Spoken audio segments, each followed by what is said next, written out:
మన ప్రభువును రక్షకుడైన యేసుక్రీస్తు నామములో మీ అందరికీ శుభాభివందనాలు తెలియజేస్తున్నాను. అందరూ బాగున్నారా?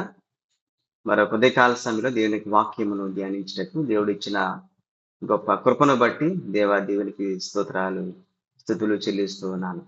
మరి ఈ సమయంలో వాక్యమును చదువుకుందాం.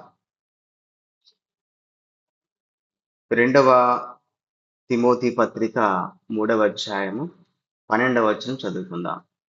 2వ తిమోతి పత్రిక 3వ అధ్యాయం 12వ వచనం.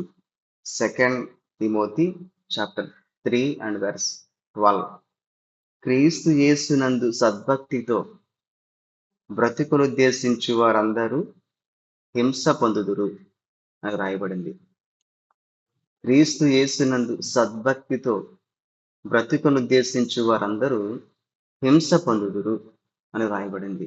అంటే సద్భక్తితో ఎవరైతే ఈ లోకంలో జీవించాలని, దేవుని కొరకు నీతిగా బ్రతకాలని, ఈ లోకంలో దేవునికి ఏది ఇష్టమైనవో వాటి గురించి మనం ఆలోచన చేస్తూ, దేవునికి ఇష్టమైన వాటిని తలస్తూ ఈ లోకంలో జీవించాలని ఎవరైతే ఈ లోకంలో మంచి ఆలోచన కలిగి ఉంటారో, అలాగే దేవుని కొరకు వారికున్న సమయాన్ని దేవుని కొరకు కేటాయిస్తారో, దేవుని కొరకు వారికి ఇష్టమైనవి కూడా విడిచిపెడతారో, దేవుని కొరకు ఈ లోకములో నిజముగా, సత్యముగా, యథార్థంగా జీవించాలని ఎవరైతే ఆశపడతారో అటువంటి వారందరూ కూడా హింస అనేటువంటిది, బాధ అనేటువంటిది కలుగుతుందని దేవునికి వాక్యంలో రాయబడింది. ఇక్కడ జ్ఞాపకం చేసుకుంటే దేవునికి వాక్యంలో చక్కని మాట రాయబడింది కదా. ఆ క్రీస్తు యేసునందు అనే మాట రాయబడింది. ఏ ఏ భక్తితో? సద్భక్తితో క్రీస్తు యేసునందు ఎవరైతే జీవించాలని, బ్రతకాలని ఆశపడతారో అటువంటి వారికి బాధలు కలుగుతాయి, అవమానాలు వస్తాయి, ఇబ్బందులు కలుగుతాయి, నిందలు వస్తాయి, అబద్ధపు మాటలు కూడా పలుకుతారు. మత్తయి సువార్త 5:11 వచ్చేప్పటి మాట ప్రకారం, నా నిమిత్తము జనులు నిన్ను నిందించి, చూడొకసారి ఆ మాట చూద్దాం. Matthew chapter 5 verse 11.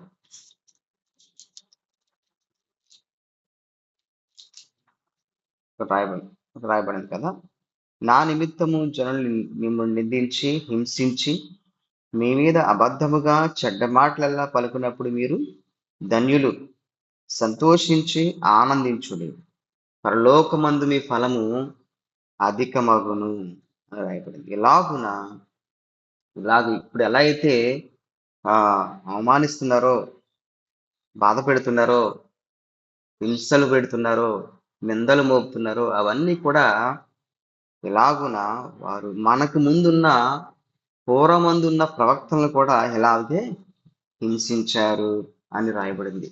అంటే క్రీస్తు యేసుని ఎవరైతే బ్రతకాలని, యథార్థంగా జీవించాలని ఈ లోకములో నిందలు వచ్చినా, అవమానాలు వచ్చినా, బాధలు వచ్చినా, శ్రమలు వచ్చినా, అనారోగ్యాలు వచ్చినా, ఏమి కలిగినా సరే దేవుని కొరకు జీవించాలని ఎవరైతే ఆశపడతారో, ఎవరైతే ఆలోచన కలిగి జీవిస్తారో అటువంటి వారందరి మీదకి తప్పనిసరిగా ఇవన్నీ వస్తాయి. మనకు ముందు భక్తి చేసిన వారు, మనకంటే ముందు సద్భక్తితో క్రీస్తు యేసునందు బ్రతికిన వారందరూ కూడా ఇటు రీతిగానే వారు బాధలు పడ్డారు. లేని చెడ్డ మాటలు, అబద్ధపు మాటలు వారి మీదకి నేరాలుగా వచ్చాయి. అయినను కూడా వారు భక్తిని విడిచిపెట్టలేదు. అయినను కూడా వారు దేవుని మీద ఉన్న ఆ విశ్వాసాన్ని విడిచిపెట్టలేదు. అయినను వారు దేవుని తట్టు చూడడం వారు వారు విడిచిపెట్టలేదు. దేవుని విడిచిపెట్టలేదు. దేవుని తట్టు వారు చూచారు. ఎందుకంటే దేవుడు వారికున్న ఇబ్బందుల్లోంచి, వారికున్న సమస్యలోంచి, వారు పెట్టిన బాధల్లోంచి విడిపించేవాడు దేవుడే, ఆ యేసు ప్రభువారే అని చెప్పేసి వారు నమ్మి దేవుని మీద విశ్వాసంతో నిలిచి ఉన్నారు. ఇక్కడ ఇక్కడ మరొక మాటని జ్ఞాపకం చేసుకుంటే, సద్భక్తితో బ్రతకాలనుకున్న వారందరికీ కూడా హింసలు వస్తాయి. అయినను దేవుడు సహాయకుడిగా ఉంటే ఆ హింసల్లో దేవుడు, ఆ బాధల్లోంచి, ఆ యొక్క అనారోగ్యంలోంచి, సమస్యల్లో దేవుడు తప్పకుండా విడిపిస్తాడు, తప్పిస్తాడు. అలాగే తప్పకుండా ఒక ఉన్నతమైన స్థితిలో వారిని ఉంచుతాడు. ఇక్కడ చూడండి, ఒక మాట జ్ఞాపకం చేసుకుంటే, తిమోతి పత్రిక, సద్భక్తి అనగా ఏంటి? సద్భక్తి తీతుకు పత్రిక 2వ అధ్యాయము 12, 13 వచనాలు చదువుకుందాం. తీతుకు పత్రిక, టైటస్ చాప్టర్ 2 వెర్స్ 12 and 13, 12, 13. మనము భక్తిహీనతను, ఇహలోక సంబంధమైన దురాశలను విసర్జించి శుభప్రదమైన నిరీక్షణ నిమిత్తము అనగా మహాదేవుడును మన రక్షకుడునైన యేసుక్రీస్తు మహిమ యొక్క ప్రత్యక్షత కొరకు ఎదురు చూచుచు ఈ లోకములో స్వస్థ బుద్ధితోనూ నీతితోనూ భక్తితోనూ బ్రతుకు చుండువలనని మనకు బోధించుచున్నది. సరా, ఇక్కడ సద్భక్తి అనగా ఏంటి అంటే, ఈ లోక సంబంధించిన భక్తిహీనతను, అలాగే ఇహలోక సంబంధమైన దురాశలను విసర్జించి, ఈ లోక సంబంధించిన దురాశ అనేటువంటిది అంటే ఈ లోకంలో తప్పకుండా ఈ దురాశ అనేటువంటిది అపవాది చేసే ఒక రకమైన తంత్రం, చిక్ అనమాట. దురాశ గర్భమును ధరిస్తుంది.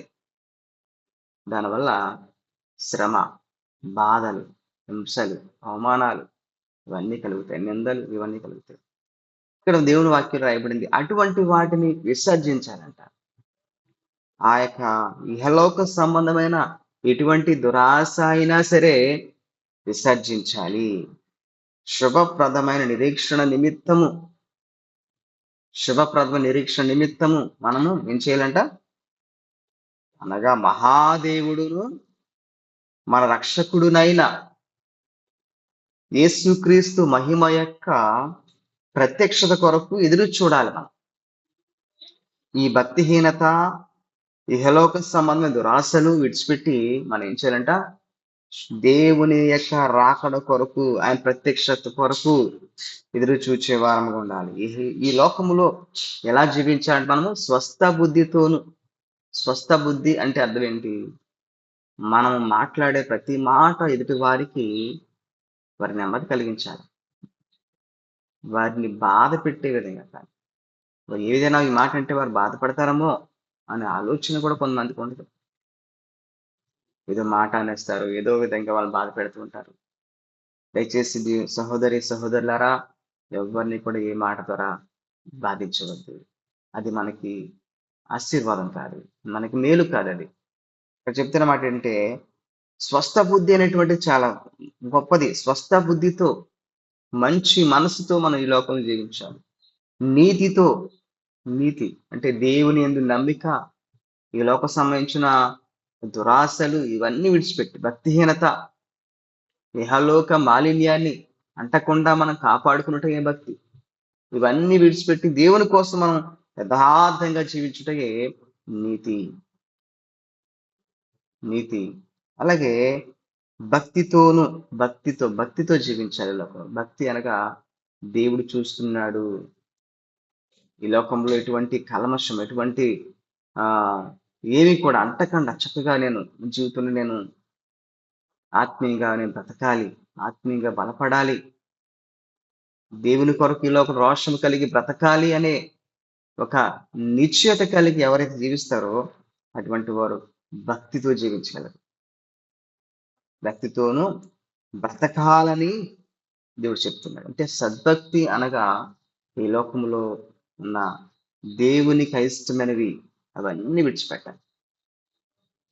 ఈ లోక సంబంధించిన వాటి వైపు మన మనసు తిప్పకుండా దేవుని తొట్టు మన మనసు తిప్పి దేవుని కొరకు జీవించే వారమై ఉండాలని దేవుడు తన వాక్యం ద్వారా మనతో మాట్లాడుచున్నాడు. తప్పకుండా దేవుని కోసం జీవిద్దాం ఈ లోకంలో. అలాగే తప్పకుండా ఈ లోకంలో ఒకవేళ క్రీస్తు కొరకు నువ్వు నిజాయితీగా జీవిస్తే గనక బాధ కలుగుతున్నాయా? అవమానాలు వస్తున్నాయా? హింసలు వస్తున్నాయా? లేని చెడ్డ మాటలు ఏమి పలుకుతున్నారా? అవన్నీ వచ్చినా పర్లేదు. దేవుని కోసం నిలబడితే గనక ఒకానొక సమయం దేవుడు నీ జీవితంలో ఇవ్వబోతున్నాడు. ఆ స్థితిలో, ఆ సమయంలో దేవుడిని ఉన్నతమైన స్థితిలో దేవుడిని పెట్టబోతున్నాడు.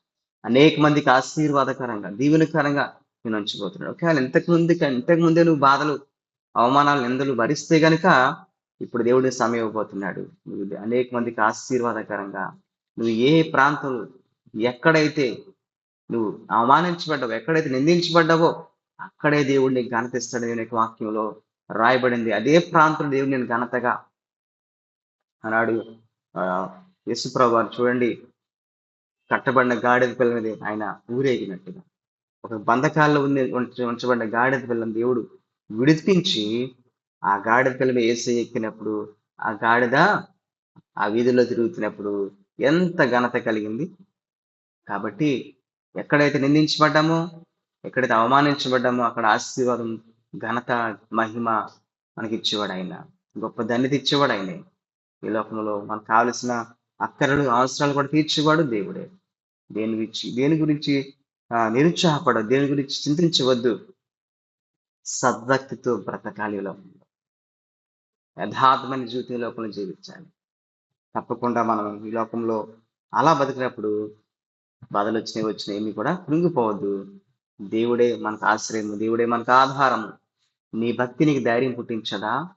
నీ యథార్థ ప్రవర్తన నీ నిరీక్షణకు ఆధారము కాదా అని బైబిల్ గ్రంథంలో రాయబడింది.